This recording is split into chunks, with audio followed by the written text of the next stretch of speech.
we are not able to confine this, then it will not be able to survive the earthquake, because we depend on this 9 times or at least 5 times, if not 9 times, on ductility, and the remaining 20% or 10% we are depending on strength. Now,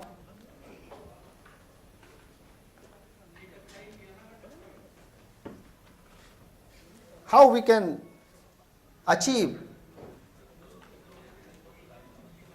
a ductile design? Even with this confinement, we can make our RCC members ductile only in flexion. We cannot make our RCC members ductile in axial compression and shear.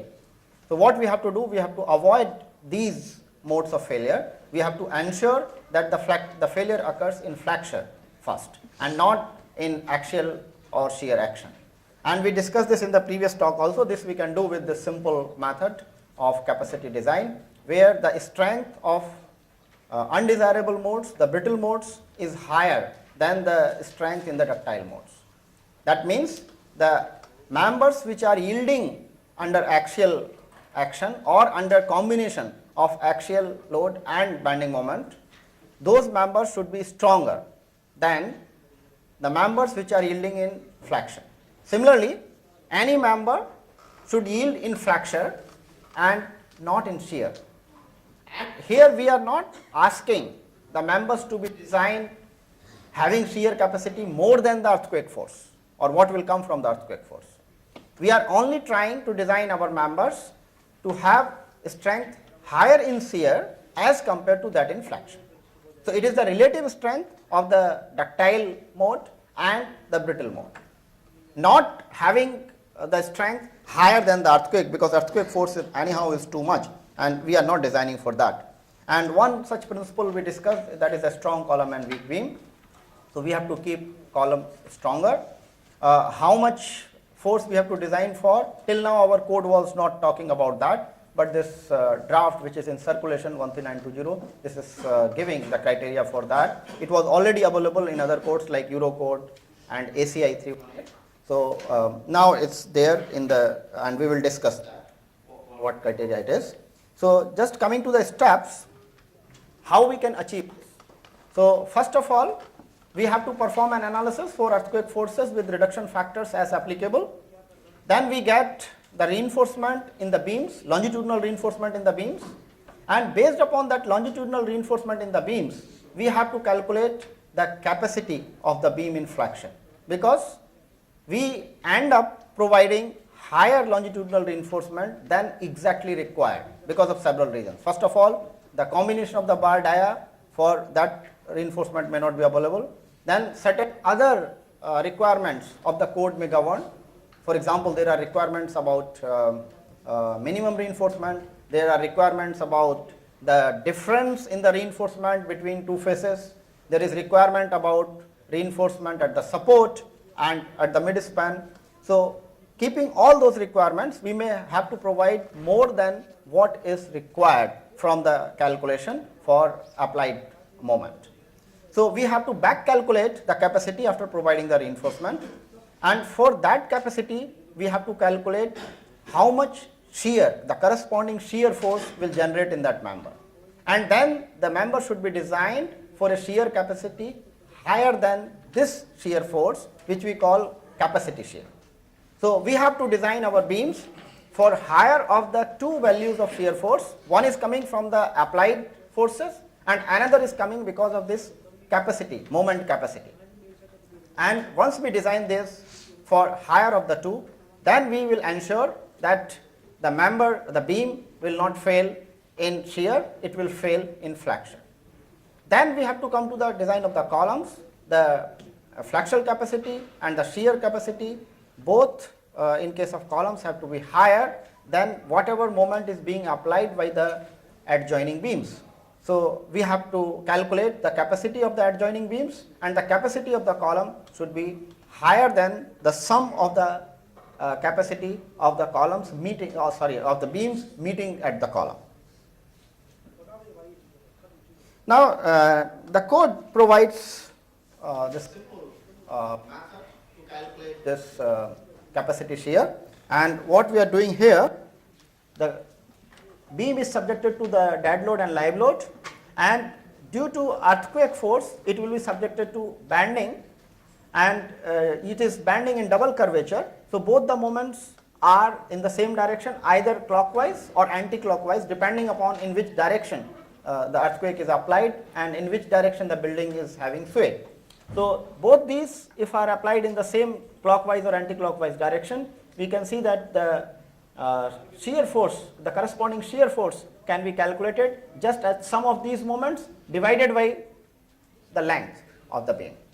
And whatever shear force is coming from the dead load and live load, we take that, and because earthquake shear, depending on the direction of the earthquake force, may be in the same direction or opposite, so we take both the signs. So here plus as well as minus sign is taken, and to take into account the overstrength. So we discussed this overstrength. Overstrength arises because of these partial factors of safety due to strain hardening of the reinforcement, and that factor of 1.4 is suggested by the code. So we can calculate the shear force using this both these expressions, and whichever is giving us higher shear force at the given location, we have to design for that. And this is again to be compared, this shear force is to be compared with the applied shear force, which is coming from the different load combinations for which we have performed the analysis. And whichever is higher, we have to design for that. So this is in the reverse direction, the same expression. Now, as far as the design for shear and moment is concerned, it is governed by IS 456, and all of us are familiar, so I think I can skip that. There is no point in going for design. Some provisions are there to ensure the ductility. First of all, regarding the material itself, because if the material itself is not ductile, the resultant member will also not have ductility. So this provision for strength of the concrete is actually governed by IS 456, and we know that IS 456-2000, which is the current version of the code, that ensures that minimum grade of concrete is M20. So concrete with cube strength equal to or more than 20 megapascal. That concrete we have to use. There is some confusion about steel, that which steel we can use for earthquake resistant design, or can we use high strength steel or not. This debate was there initially in IS 13920 also, and the original IS 13920 code at that time permitted only up to Tor steel. So the high strength steel was not permitted at that time. Later on, it was amended, the so-called amendment number 2, where it was decided that you can use any steel as long as it is having sufficient ductility, and that sufficient ductility can be expressed in terms of the total elongation. And if the elongation is more than 14.5%, then the code allows that to be used. This clause has been slightly changed in the draft code which is in circulation at the moment, but the essence is same. So any steel which is having more than 14.5% total elongation can be used in earthquake resistant design. This I have discussed, and the most important thing here is that these stirrups, the proper placement of these stirrups. So the code asks that this stirrup should be anchored at 135 degree into the core concrete. These should not be left in the cover concrete, because there is a possibility that when this column or beam is subjected to compressive force, these stirrups may open up, and when these stirrups open up, the ductility or the confinement to the concrete which is responsible for ductility will be lost. And need not to say that most of the cases this is the problem. We do not provide these stirrups at 135 degree. I don't know how many of you are involved in construction, but even if you are not involved in construction, we know that this is the biggest problem, at least in northern India. The people are not providing it everywhere. Yeah, but there is interesting story regarding that. Our designers and particularly the people who are executing in the field they are always complaining about that this is not possible to bend at 135 degree. The bar bender runs away. Okay. And we will come to this issue again when we will talk about the provision of stirrups within the joint. So always people are complaining that these stirrups within the joint cannot be provided. Just last year, myself and Dr. Dominic Lang, we were there in Bhutan, Thimphu. And around the Thimphu, a lot of new construction is coming up, multi-story buildings are coming up. So just for curiosity, we went there and tried to see how they are constructing. And all the workers, supervisors there were from India, Bengal mostly, Cooch Behar and this. And I was just talking to these people, how you are, where did you learn this? And he said that he has learned this in Noida. And what I saw that Indian code, they are following Indian code. But Indian code was beautifully applied. All those stirrups which we say that this cannot be applied, those were there. In each joint, exterior joint or interior joint, stirrups were there. And I asked him, but in Noida, they don't provide this type of reinforcement. He said, yes, there they don't provide. Then how did you learn? He said, sir, here the municipal engineer comes with a tape. He measures the distance between the stirrups. In Delhi, nobody measures. So that's the simple reason why it is happening. So if we decide, our people in Bhutan, in Thimphu, can do that, but we can't. Then I asked how you are providing, because till then I was also not having the answer. My friends who were in field, they were always teasing me, come to the site and show us how this stirrups will be put.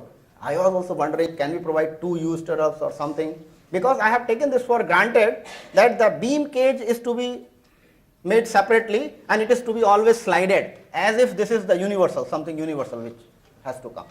What they are doing there, they are not making the beam cage separately, independently.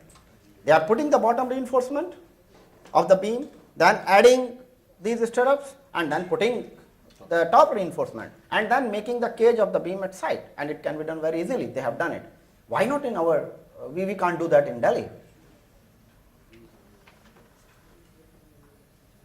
Because we say that bar bender will run away, as if bar bender is charging the maximum amount in whole this process.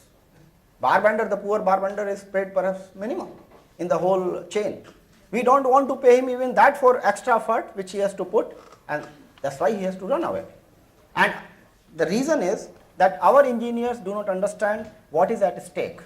What's so fuss about this 135 degree or 90 degree? Okay, I will put some wire here which will take care of this. I will tie with a wire. But we can understand this sleeve which is failing for failure of concrete. This sleeve is not failing, the concrete is not going to fail. So that's important that this is anchored properly, and 90% of our total action, earthquake action, is taken care of by this stirrup. 10% is taken care of by strength. So if we understand that what is at stake, perhaps we will ensure that this is properly anchored. So people do not have a realization of that, and simply they do not want to change that tradition. Whatever minimum payment is made to the bar bender, they don't want to increase it even slightly. And that's the reason why still knowing well that this has to be 135 degree, almost everywhere you agreed with me, it is going on with 90 degree. You were absolutely right in that part, but is there any other way out for this? Like as you told, putting 2 stirrups, U-type stirrups, how practical and significant it is, and will it serve the purpose? Well, is it, I mean, I should not say that, but is it not embarrassing to ask this question? In whole of this world, including Bhutan, they are doing it, and we are still searching, is there any other way?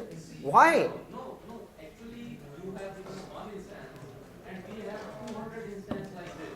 Yeah. So like if you got this system, ultimately either like, the system is totally paralyzed and all, like it is better to accept it than to debate on that we got this. Accept what? Accept